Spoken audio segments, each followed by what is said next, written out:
അപ്പോൾ ഈ കൂട്ടക്കൊലപാതകം ഷെമിയുടെ അറിവോടുകൂടിയാണ് എന്ന് നമ്മൾ ധരിച്ചാൽ അതിൽ തെറ്റ് പറയാൻ വിഷം കഴിച്ചതിനെ തുടർന്ന് ചികിത്സയിൽ കഴിയുന്ന വെഞ്ഞാറമൂട് കൂട്ടക്കൊലക്കേസിലെ പ്രതി അഫാനെ മെഡിക്കൽ കോളേജ് പോലീസ് സെല്ലിലേക്ക് മാറ്റി. കട്ടിലിൽ നിന്ന് വീണ് പരിക്കേറ്റതാണെന്ന് മജിസ്ട്രേറ്റിനോടും അഫാന്റെ മാതാവ് ആവർത്തിച്ചു. മകന്റെയും ഭാര്യയുടെയും കടബാധ്യതകളെക്കുറിച്ച് അറിയില്ലെന്ന് പിതാവ് Rahim. Welcome back to Visal media. ഞാൻ ഫക്രുദ്ദീൻ പന്താവൂർ. ആ കൂട്ടക്കൊലയിൽ അവശേഷിക്കുന്ന ഷെമി എന്ന് പേരുള്ള ഉമ്മനെ ഇന്നും പോലീസ് മൊഴിയെടുത്തപ്പോഴും അവരിപ്പോഴും പറയുന്ന ഒരു കാര്യം, ഈ മകനെ സംരക്ഷിക്കുന്ന രീതിയിൽ ആ മകനൊരു കുറ്റക്കാരനേ അല്ല, താനൊന്നും അറിഞ്ഞില്ല രീതിയിൽ താൻ കട്ടിലിൽ നിന്ന് വീണു എന്നുള്ളതാണ്. 45 മിനിറ്റാണ് ഇന്ന് മൊഴിയെടുത്തത്. ആ മൊഴിയിലൊക്കെ അവർ പറയുന്നത് ഞെട്ടിക്കുന്ന ചില കാര്യങ്ങളുണ്ട്. അതായത് അവർ ചിട്ടി നടത്തിയിരുന്നു. ആ ചിട്ടിയിൽ കുടുംബത്തിലെ ചില പ്രിയപ്പെട്ടവരെ പറ്റിച്ചു എന്നും എങ്ങനെയെങ്കിലും കടത്തിൽ നിന്ന് കരകയറാനാണ് ചിട്ടി നടത്തിയതെന്നും അതോടൊപ്പം തന്നെ ഇവരുടെ പിതാവായ റഹീമിനെയും പോലീസ് മൊഴിയെടുത്തിരുന്നു. പക്ഷേ ഇതിൻ്റെയൊക്കെ പിന്നിൽ ഈ ഒരു അഫാൻ ഇങ്ങനെയൊക്കെ ചെയ്യാൻ ഏതോ ഒരു സംഘടനയുടെ ശക്തിയാണ്, അതിലേതോ ഒരു ഭീകരവാദ സംഘടനയുണ്ട്, അവനക്ക് ട്രെയിനിങ് കിട്ടിയിട്ടുണ്ട്. ഇത് വേറൊരു റൂട്ടിലേക്ക് വഴിതിരിച്ചു വിടുന്ന ചില വർഗീയ ചാനലുകളുണ്ട്. ഞാൻ ആദ്യം കണ്ടത് മറുനാടൻ മലയാളിയിലാണ്. അയാളെ ഹെഡിങ് തന്നെ ഈ ഒരു അഫാന്റെ പിന്നിൽ ഭീകര സംഘടനയോ എന്നുള്ളതാണ്. അഫാന്റെ വിഷയത്തിൽ നമുക്കൊക്കെ പോലീസ് കൃത്യമായിട്ട് പരിശോധിച്ചു, അവൻ ലഹരിക്ക് അഡിക്റ്റ് അല്ല. അവന് ചില സ്വഭാവ വൈകര്യങ്ങൾ, വിചിത്രമായ സ്വഭാവങ്ങൾ ഉണ്ടായത് ഒരു പക്ഷെ അവൻ്റെ ബാല്യം, അമിതമായ ലാളന, അല്ലെങ്കിൽ അവൻ വളർന്നു വന്ന രീതി, ഇതുകൊണ്ടൊക്കെ ആവാം. അതൊക്കെ പഠന വിധേയമാക്കേണ്ട കാര്യങ്ങളാണ്. പെട്ടെന്നുള്ളൊരു പ്രകോപനമാണ് ഇതിന് കാരണം. അതായത് ഇതൊരു മുൻകൂട്ടി പ്ലാൻ ചെയ്തിട്ടുണ്ടായ സംഭവമല്ല. ഇത്തരം രീതിയിലുള്ള ശാസ്ത്രീയ വിശകലനങ്ങൾ ഉണ്ടാകുമ്പോഴാണ് മറുനാടൻ മലയാളിയുടെ ആദ്യത്തെ ഒരു വാർത്ത വരുന്നത്. ഇത് മനഃപൂർവ്വം ഏതൊരു ഭീകരവാദം, അതായത് ആ ഒരു വീഡിയോ കണ്ടു കഴിഞ്ഞാൽ അതിലെവിടെയും ഒരു ഭീകരവാദ സംഘടനയുടെ സാന്നിധ്യം ഉണ്ടെന്ന് വ്യക്തമാക്കുന്നുമില്ല. പക്ഷെ അങ്ങനെ ആളുകളെ പഠിപ്പിക്കണം. ഇതിൻ്റെ പിന്നിലൊരു മുസ്ലിം ഭീകരവാദ സംഘടനയുണ്ട്, അഫാൻക്ക് അങ്ങനെ പങ്കിട്ടത്. ഈ വേറൊരു ചാനൽ ABC എന്ന് പറഞ്ഞാൽ വർഗീയത മാത്രം പറയുന്ന ഒരു ചാനൽ. ആ ചാനലിൽ 2 ആളുകളും ചർച്ച ചെയ്യാണ്. ഈ അഫാൻക്കും ഉമ്മക്കും ഇതറിയാം, ഉമ്മയടക്കം ഇതിൽ പങ്കുണ്ട്, ഉമ്മ കൂടി അറിഞ്ഞിട്ടാണ് ബാക്കിയുള്ളവരൊക്കെ ഒന്നിന്ന് വരെ തട്ടിവിടുന്നുണ്ട് ഈ ചാനലുകാർ. അവർ പറയുന്ന 2 പേരും കൂടി പ്ലാനഡ് ആണ്, അവർക്കറിയാം, അവർക്ക് ആരൊക്കെ ആയിട്ടോ ബന്ധമുണ്ട്, ഇവ രാത്രിയിൽ പുറത്തു പോയിട്ട് അതൊക്കെ പറയുന്നത് പുറത്തുനിന്നുള്ള ആരോ സമീപത്തുള്ള ആരൊക്കെ പറഞ്ഞു എന്ന് പറഞ്ഞിട്ടാണ്. ഈ ചാനലിൽ എന്തുമാത്രം വർഗീയതയാണ് ഈ സംഭവത്തിൽ കാണുന്നത്. നാട്ടിലൊരു ക്രൈം നടന്നാൽ ആ ക്രൈം അനലൈസ് ചെയ്തിട്ട് ഇനി അങ്ങനെയൊന്നും ഉണ്ടാവാതിരിക്കാനുള്ള എന്തൊക്കെയാണെന്ന് പറയുന്നതിന് പകരം ഈ മാധ്യമങ്ങൾ അതുകൊണ്ട് എങ്ങനെ വർഗീയത ഉണ്ടാക്കാന്നാണ് പറയുന്നത്. ഞാൻ അത് കണ്ടിട്ട് അന്തം വിട്ടുപോയി. ഇത്രയും വർഗീയതയുള്ള ആളുകളൊക്കെ നമ്മുടെ നാട്ടിലുണ്ടോ? ആ വീഡിയോയിൽ പ്രധാന ഭാഗങ്ങളൊന്ന് കാണും. കൂട്ടക്കൊലപാതകം ഷെമിയുടെ അറിവോടുകൂടിയാണ് എന്ന് നമ്മൾ ധരിച്ചാൽ അതിൽ തെറ്റ് പറയാൻ കഴിയുമോ? ഇപ്പോൾ വെഞ്ഞാറമൂട് അഫാൻ നടത്തിയ ഈ കൂട്ടക്കൊലപാതകത്തിൻ്റെ ചുരുൾ ഇത്രയും ദിവസമായിട്ടും അഴിയുന്നില്ല എന്ന് പറയുമ്പോൾ കേരളീയ സമൂഹം ഒന്നാകെ ആ കുറ്റകൃത്യവുമായി ബന്ധപ്പെട്ട കാര്യങ്ങളിലേക്ക് ഉറ്റുനോക്കുകയാണ്.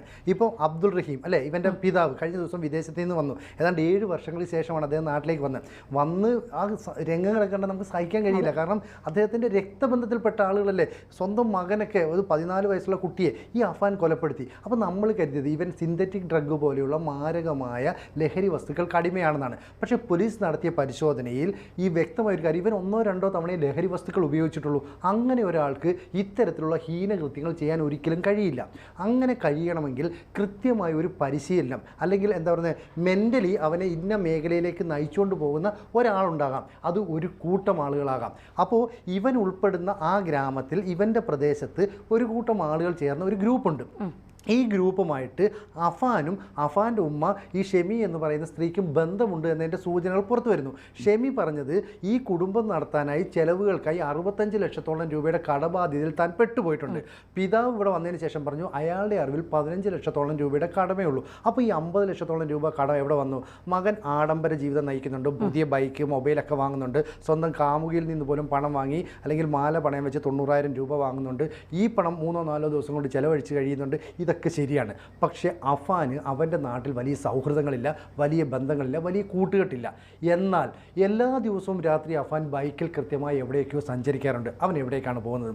അങ്ങനെ സഞ്ചരിക്കണമെങ്കിൽ അഫാന് ഒരു വ്യക്തിയുമായോ ഒന്നിലധികം വ്യക്തികളുമായിട്ടോ ഒരു പ്രത്യേക തരത്തിലുള്ള കൂട്ടുകെട്ടുണ്ടായിരിക്കാം. ആ കൂട്ടുകെട്ട് എന്താണെന്ന് മനസ്സിലാക്കണം. മാത്രമല്ല 50 ലക്ഷം രൂപ കടബാധ്യത ഈ സ്ത്രീക്കുണ്ടെങ്കിൽ ആ കടത്തെക്കുറിച്ച് ചോദിച്ച് പണം നൽകിയവർ രംഗത്ത് വരണമായിരുന്നു. നിരവധി മീഡിയകൾ വന്നു, ഞങ്ങളാണ് പൈസ കൊടുത്തത്, ഞങ്ങൾ 1 ലക്ഷം ലക്ഷം കൊടുത്തു, 2 ലക്ഷം കൊടുത്തു, 50,000 കൊടുത്തു, ആരും രംഗത്തേക്ക് വരുന്നില്ല.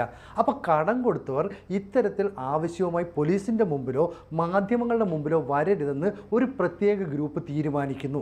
ആ ഗ്രൂപ്പിലാണ് ഈ അഫാൻ അംഗമായിരിക്കുന്നത്. ഇതാരാ പറയുന്നത്? അവിടുത്തെ ചില സാമൂഹ്യ പ്രവർത്തകർ. എന്നാൽ ഈ ഗ്രൂപ്പ് ആരാണെന്നോ എന്താണെന്നോ വ്യക്തമാക്കാൻ അവർ തയ്യാറാകുന്നില്ല.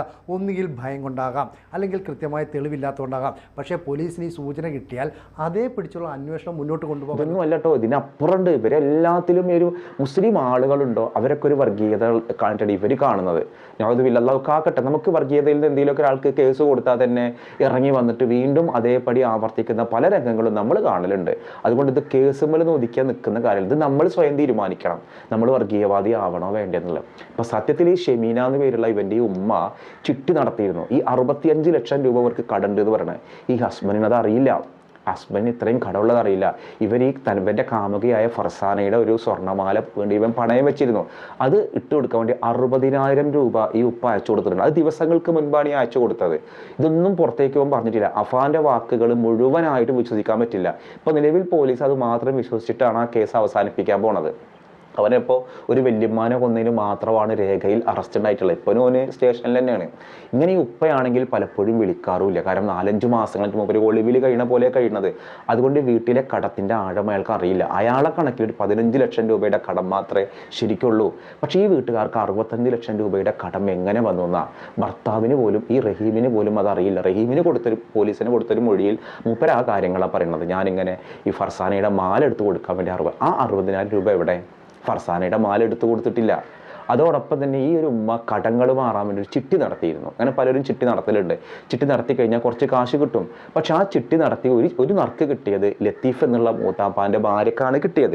അവരാ മാസം അടവടക്കണമല്ലോ, അവരടച്ചില്ല. അവരതിന് പറഞ്ഞാൽ ഞങ്ങൾക്ക് കുറേ കാശ് തരാനുണ്ടല്ലോ, അതുകൊണ്ട് ഞങ്ങൾ കാശ് അടക്കില്ല എന്ന് പറഞ്ഞു. ഇതിനെ ചൊല്ലിയിട്ട് അഫാന് ലത്തീഫ് ഖാൻ എന്ന് പേരുള്ള ആ മൂത്താപ്പയുമായി വഴക്കിട്ടു.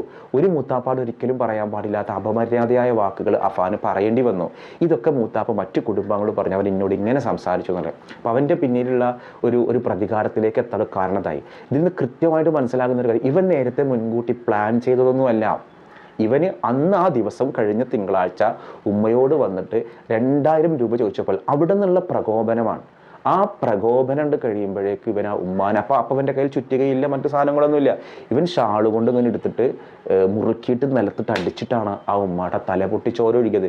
എന്നിട്ടും എന്തിനായിരിക്കും ഉമ്മ അത് മറച്ചു വെക്കണത്? ഒരു പക്ഷേ ഉമ്മ അടിയിൽ ഓർമ്മശക്തി നഷ്ടപ്പെട്ടോ? പക്ഷേ ഡോക്ടർമാരുടെ പരിശോധനയിൽ അങ്ങനെ ഓർമ്മശക്തി നഷ്ടപ്പെട്ട ഒരാളായിട്ട് പറയുന്നില്ല. ബാക്കിയുള്ള ആളുകളുടെ മരണങ്ങളൊക്കെ കൃത്യമായിട്ട് അവരോട് പറഞ്ഞിട്ടുണ്ടോ? അവരുടെ ഇളയ മകൻ്റെ മരണം എന്തായാലും ആ ഉമ്മയോട് പറഞ്ഞിട്ടില്ല. അതിനി എത്ര കാലം മറച്ചു വെക്കുക? ഹോസ്പിറ്റലിൽ നിന്ന് റിക്കവറി ആകുമ്പോഴേക്കും പറയണ്ടേ? അപ്പോൾ അങ്ങനെ അവനത് ചെയ്തതിന് ശേഷമാണ്, കാരണം ഉമ്മയെ തന്നെ ഇല്ലാതാക്കി. ഇനി എന്താണ് അവിടെ? ആകെ നനഞ്ഞാൽ പിന്നെ കുളിരില്ല എന്ന് പറഞ്ഞ പോലെ സ്വന്തം ഉമ്മയുടെ ജീവനില്ല, അവൻ കരുതിയത് മരിച്ചതാണ്. ഇനി അവിടെ നിന്നുള്ള ഒരു നിയമത്തിൻ്റെ ലംഘനം അവിടെ തീർന്നല്ലോ. ഇനി എന്തും ചെയ്യാലോ. ഉമ്മാനെ കൊന്ന ഒരാൾക്ക് ഇനി ചെയ്യാൻ പറ്റാത്ത ക്രൈമുണ്ടോ?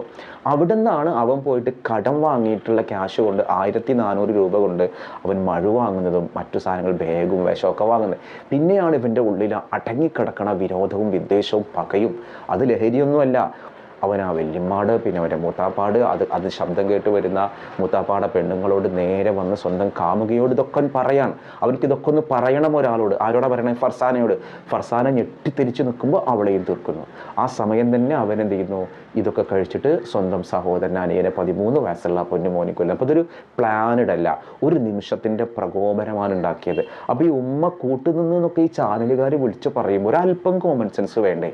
അങ്ങനെയാണോ നമ്മുടെ മലയാള മാധ്യമ ചാനലുകളൊക്കെ ചെയ്യേണ്ടത്? അത്രയും ദുരന്തം നിറഞ്ഞൊരു കുടുംബം. ഇതിനൊക്കെ നമ്മൾ ചിന്തിക്കേണ്ടത്. ആ ഒരു വാപ്പുണ്ട്, ഭാര്യയോട് ഇത് പറയാൻ പറ്റാതെ, സ്വന്തം മക്കളോട് പറയാനൊരു മക്കൾ പോലും ഇല്ലാതെ ബന്ധുവിൻ്റെ വീട്ടിൽ കഴിയേണ്ടി വന്ന ഹതഭാഗ്യനായ അബ്ദുൾ റഹീം. അദ്ദേഹം തന്നെ പറയുന്നുണ്ട്, എൻ്റെ ഈ ബിസിനസ്സൊക്കെ തകരാൻ കാരണം ഞാൻ പലിശക്ക് പണം എടുത്തിട്ടാണ്. ഇതൊരു വലിയ പോയിൻ്റാണ്. നമ്മുടെ എന്ത് ബിസിനസ്സാണെങ്കിലും അതിൽ പലിശ, നേരിട്ടിട്ട ഒരു പലിശയുടെ അംശത്തിലേക്ക് നമ്മൾ കടക്കരുത്. അവനവൻ്റെ വരവനുസരിച്ച് ചെലവ് ചെയ്യാനുള്ള ഒരു സാമാന്യ യുക്തിബോധം നമുക്ക് വേണം. നമുക്കാകെ വേണ്ടത് സാമ്പത്തിക അച്ചടക്കത്തിലൊന്നതാണ്. നമുക്കിപ്പോൾ എനിക്കുള്ള വരുമാനം എന്താണോ അതിനനുസരിച്ച് ഞാൻ ജീവിക്കാൻ പഠിക്കും. അപ്പോൾ അത് പരിശുദ്ധ റമദാനാണ് വരും. നമ്മൾ ഈ റമദാനിലാണ്, നമ്മൾ അടുത്തൊരു നിമിഷം കണ്ണടച്ച് തുറക്കുമ്പോഴേക്ക് നമ്മൾ റമദാനിലായി. ഈ റമദാനിൽ പോലും നമ്മുടെ വരുമാനത്തിനനുസരിച്ചിട്ട് നമ്മുടെ ബജറ്റ് നമ്മൾ പ്ലാൻ ചെയ്താൽ നമ്മൾ പട്ടിണി കിടക്കേണ്ടി വരില്ല, കടം വാങ്ങേണ്ടി വരില്ല. ഇന്ന് ആ കുടുംബത്തെക്കുറിച്ച് ആലോചിക്കുമ്പോൾ സങ്കടങ്ങളല്ലാതെ മറ്റൊന്നുമില്ല. അവരെ വീണ്ടും വീണ്ടും മുറിവേൽപ്പിക്കുന്ന രീതിയിൽ അവരെ ഒരു ഭീകരവാദ സംഘടനയുടെ ആൾക്കാരാക്കിയിട്ടോ അല്ലെങ്കിൽ തീവ്രവാദികളാക്കിയിട്ടോ ചാനലുകൾ ചിത്രീകരിക്കുന്നത് ആ കൊന്നവരെ വീണ്ടും വീണ്ടും കൊല്ലുന്നതിന് തുല്യമാണ്. ഒരു മനുഷ്യർക്ക് പോലും ചെയ്യാൻ കഴിയാത്ത ക്രൂരതയാണത്. ദയവ് ചെയ്ത് അത്തരം ശ്രമങ്ങളിൽ നിന്ന് ആ മാധ്യമങ്ങൾ അത് പിന്തിരിയണം.